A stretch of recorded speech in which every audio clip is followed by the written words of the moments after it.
5 facts you may not have known about C.S. Lewis. Hi, Alex McFarland here. As a Christian reader and an apologetics speaker, I love C.S. Lewis. And really, C.S. Lewis is one of the most significant Christian writers ever. Here are some facts that you may not have known. Although Lewis is so much associated with England, and he was on the BBC during World War II, and of course he taught at Magdalen College of Oxford University, he was from Ireland. C.S. Lewis was born in 1898 in Dublin, Ireland. Secondly, The Lion, the Witch, and the Wardrobe is one of the best-selling children's books of all time. And he wrote this for Douglas and David, his adopted sons. They're part of the Chronicles of Narnia. And they were made into several movies, The Lion, the Witch, and the Wardrobe, of course, being the most successful. I urge you to read it. And thirdly, the desk that he sat at while writing most of his books is in America at Wheaton College at the Marion Wade Center. You can go there and see C.S. Lewis's desk. You can also see the desk of J.R.R. Tolkien, who wrote Lord of the Rings. But also famously at the Marion Wade Center at Wheaton is the wardrobe. It was made by a relative, and it's the portal, of course, to the land of Narnia. But Lewis and his brother Warren, as kids, would play in it. They would hide in the wardrobe behind the coats. You can actually see, and I've been there to touch it, photograph it, the actual wardrobe.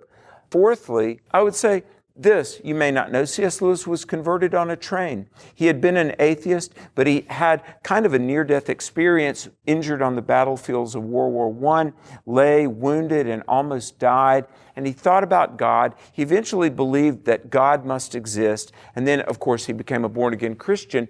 But he says that when he got on the train, he was going from London to Oxford. When he got on the train, he did not believe that Jesus was the Son of God, but by the time he got off the train, he did. So the decision to trust Christ and really become a follower happened on a train ride.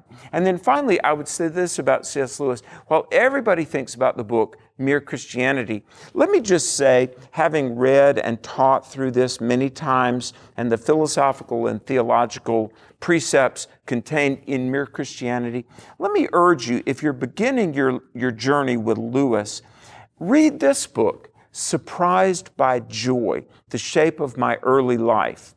Mere Christianity, as great as it is, and it's a great book, I would tell you it's tough sledding. It is a very deep book. And I've had a lot of people come to me and they said, I tried to get into Lewis, I just couldn't get into it. It might be that Mere Christianity is kind of like feeding steak to an infant. And Surprised by Joy is a great book for a lot of reasons. And we'll talk about what Lewis meant by joy, perhaps in another video. But let me encourage you, it'll give you some insights into an amazing, fascinating life, and also the life of Lewis, which just so happens to be the life and the voice of one of the most significant Christian apologists ever. Some facts about Lewis. Thanks for watching. Hey, like us on social media if you would. Give us a big thumbs up. I want to say thanks for watching. Thanks for being interested. Stay bold, stand strong for truth, and may God bless you. Hi, Alex McFarland on the set of the Truth for a New Generation television show, but I want to talk to you about our new book coming out, 100 Bible Questions and Answers for Families.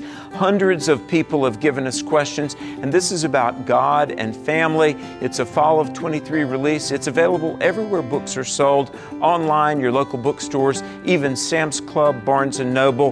100 Bible Questions and Answers for Families, published by the great people at Broad Street.